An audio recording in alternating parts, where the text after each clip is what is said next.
இப்போ நம்ம அஸ்வா கார்மெண்ட்ஸோட ப்ரொடக்ஷன் யூனிட்ல நிக்கிறோங்க. இப்போ இங்கதான் இதெல்லாமே வந்து நம்ம ப்ராசஸ் இங்கதான் ப்ரொடக்ஷன் ப்ராசஸ் இங்கதான் நடக்குது. இங்க இது முடிச்சுதான் உங்களுக்கு அந்த சேல்ஸ் குடோனுக்கு நம்மளுக்கு பீஸ் வரும். A to Z கலெக்ஷன்ஸ் எல்லாமே நம்ம ஓன் ப்ரொடக்ஷனு. இது வந்து இங்க இருக்கிற யூனிட். இது மாதிரி கிட்டத்தட்ட எனக்கு வந்து மொத்தம் ஒரு 7 யூனிட் இருக்கு. 7 யூனிட்மே நம்ம வீடியோல காமிக்க முடியாது. ஸ்டாக் குடோனை மட்டும் நம்ம இப்ப காமிச்சிடலாம். இங்க பாருங்க, இது எல்லாமே ஸ்டிச்சிங் ப்ராசஸ் தான். இந்த மாதிரி தான் வருங்க. இப்போ இதெல்லாம் நம்ம வெளியில கொடுத்து பண்ணும்போது பீஸ்க்கு 4 ரூபா 5 ரூபா அந்த மாதிரி ஆகுங்க.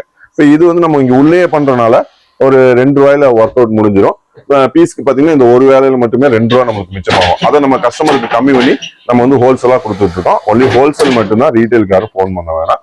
ஒரு டைம் விசிட் பண்ணி பார்க்கணும். கீழே இருக்கிற நம்பருக்கு ஹாய்னு ஒரு மெசேஜ் அனுப்புனாங்கன்னா நம்ம கேட்டலாக் அனுப்பிடலாம். சரி, இன்னொன்னு பிரிச்சுக்கிறேன். இதுல மிச்சம் பண்ணி நம்ம கஸ்டமருக்கு லாபத்தை தான் கொடுக்குறோம். எந்த அளவுக்கு நம்மளால பெஸ்டா கொடுக்க முடியுமோ கொடுத்துட்டு இருக்காங்க. Okay sir. நம்ம அஸ்வா கார்மெண்ட்ஸில் 1300க்கு மேலே வெரைட்டி வந்து வச்சுருக்காங்க. 5 குடோன் இருக்குங்க. இவங்களை பற்றி லாங் வீடியோ கீழே டேக் பண்ணியிருக்கோம். பார்த்துட்டு டேரெக்டாக இல்லை ஆன்லைனில் பர்ச்சேஸ் பண்ணிக்கலாங்க. நீங்கள் டேரெக்டாக விசிட் பண்ணி பார்த்தீங்கன்னா எந்தெந்த கலெக்ஷன்ஸ் எப்படி எடுக்கலாம் அப்படிங்கிற ஒரு ஐடியா உங்களுக்கு கிடைக்கும். எவ்வளோ கலெக்ஷன்ஸ் இருக்குங்கிறதும் நீங்கள் தெளிவாக பார்த்துக்கலாம். இந்த மாதிரி நியூ ஆஃபர் கலெக்ஷன்ஸ்க்கு நம்ம பேஜை ஃபாலோ பண்ணிக்கோங்க.